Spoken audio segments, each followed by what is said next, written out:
Even in our worst season ever in the Premier League, or pretty close to our worst season ever in the Premier League, we still managed to beat Spurs home and away. Now, today's game showed you again and again why you don't have to have the most touches, the most passes, the most possession, the most shots. You don't have to dominate the game in certain aspects per se in order to win it. Today showed that if you work as a team, if you put in the efforts, if you make the right runs, and if you concentrate in the right moment, you can beat a team that is having more passes, that is having more touches, that is having more possession. That's exactly what this Chelsea team has shown us today.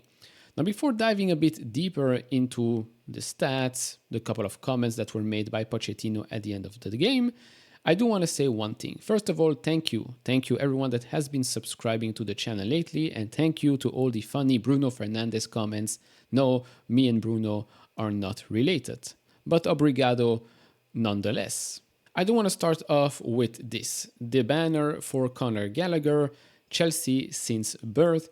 I truly hope we do not sell him just because we need the money. If we truly need the money, there are plenty of other players in that squad that do not deserve to play for Chelsea Football Club. So really, I truly hope he stays at the club for many, many years to come because he is quite a quality player for Chelsea.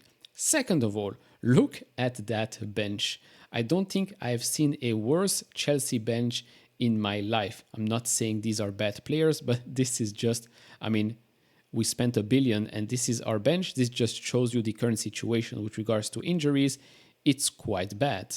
Moving on, and this is an overview of the first half of the game. Why am I showing you first the first half? Because the second half, you're going to see a completely different picture.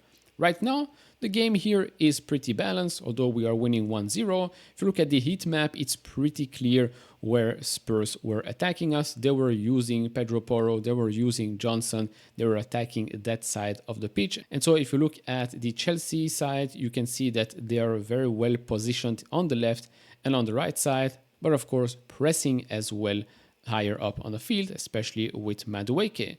Now, with regards to Madueke, as you know, I've been quite critical of him, and rightfully so. At the start of this game, he almost caused a penalty where he did not track, I believe it was Emerson Royal. He didn't track him, and then he had to sprint to recover and almost caused a penalty. But I'm happy he did evolve throughout the game. Then, looking at touches, passes, shots, you can clearly see it is quite balanced. Even though we had 10 shots, they only had 3 shots. But overall, it's quite balanced. By the way, Chelsea here is orange and not blue in this case. Then, if we look at the full-time heat map, you can clearly see the big difference, right? Spurs continued to attack on the width here, left and right, but definitely in the second half, they used the opposite side because that's where Alfie was, and they were attacking him a bit more. Most of the time unsuccessfully. We did not have that much presence at the top, and as I said at the start of this video, these are the types of games where yes, you can still win the game even though you're not dominating every aspect or every place on the pitch. Because here, if you look at the numbers, remember first half we had 10 shots, Spurs had 3. We ended the game with 16 and Spurs with 19, which means they had 16 shots in the second half of the year. We only had 6. If you look at passes, if you look at touches, it's pretty clear that overall in those metrics, Spurs were dominating. But how many times this season did we dominate these types of games? Did we have the numbers, but the scoreline was not in our favor? Plenty, if not too many times. Then if you look at the touches throughout the pitch, you can clearly see what happens. Yes, we were very, very focused. We were very well positioned defensively as a team in the middle of the park, but especially in those wide areas as well. You know, you don't have a natural right back with Alfie, and so you have people like I said, or like Gallagher that are helping out. You even had Madueke that helped out quite a lot today. So kudos to him. Really, really liked to see that. Overall, Jackson could have had a goal. In my opinion, he's a very, very good player, just some of the times unlucky, some of the times unprofessional. Hopefully he'll improve next season because I do think that he could score a lot of goal if he manages to finish those chances off. Then switching to some comments here. So Pochettino tells Sky his future is out of his hands. Quote, enough is enough. All managers need time to translate their ideas in and philosophy. It's not my decision. If I get time, I don't know if I'm being judged by the owners. Then with regards to Conor Gallagher's future, I'm not involved, I don't know nothing, but you can see he's in my starting 11. Gallagher's future is not my decision, it needs to be resolved between the club and Conor. Now, I don't know if he's just not wanting to put himself in the spotlight here, but in my opinion, if he's the coach, if he's here to stay next season, then I do think that he should have a say on whether or not we are selling our current captain, yes or no. The Spurs manager did not have positive things to say about their performance today. We were so far off, and that's on me today. Come on, mate, we didn't play well. What do you want? For me to write you a dossier on where it went wrong? We were poor today. Love to hear it.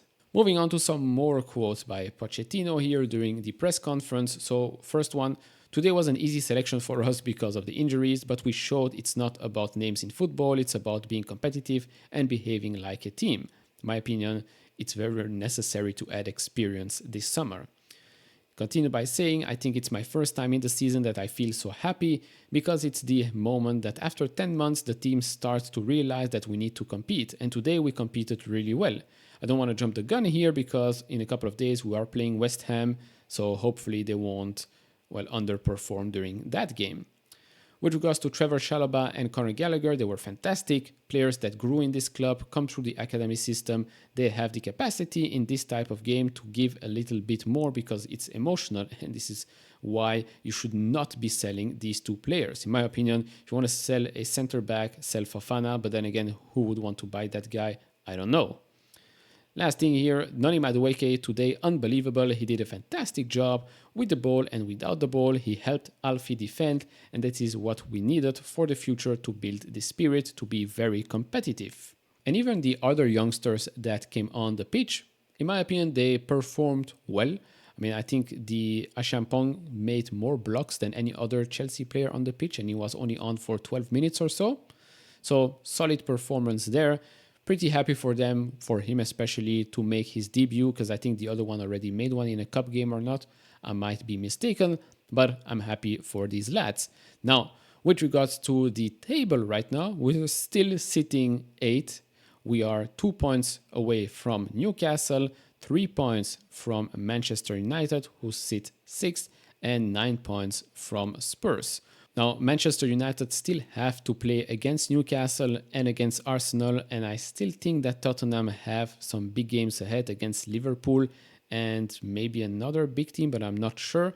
So if we manage to win against West Ham, against I think Nottingham Forest, Brighton and Bournemouth, if we somehow manage to win all these games, I think a European spot, whether it's Europa League or Conference League, is pretty much a certainty. But like I said, I don't want to jump the gun. Let's take it one game at a time. We still have plenty of injuries. So yeah, it's only a matter of 1 or 2 extra injuries that can ruin those last couple of games, because we can really not have many more injuries until we completely shut down and you really have to play those kids 17, 16, 18 years old from the academy. But yeah, let's wait and see. Next game, West Ham. Then I do believe, again, a double game week, Nottingham Forest and Brighton. And then the last game of this season is Bournemouth. So yeah, still plenty of points to play for. Very important last couple of games. Hopefully we do continue to perform like we did today. Hopefully Cole Palmer can score some extra goals. Today it was a quite weird day for Cole Palmer, right? Correct me if I'm wrong, but sometimes he was really looking like he didn't want to be on the pitch. Quite nonchalant, but hey, I mean, without him, where would we be this season, right? Overall, that's about it. Of course, do share your thoughts down in the comment section below. If you enjoy this type of videos, leave it a thumbs up, subscribe if you have not, and I'll see you all in the next one. Bye-bye.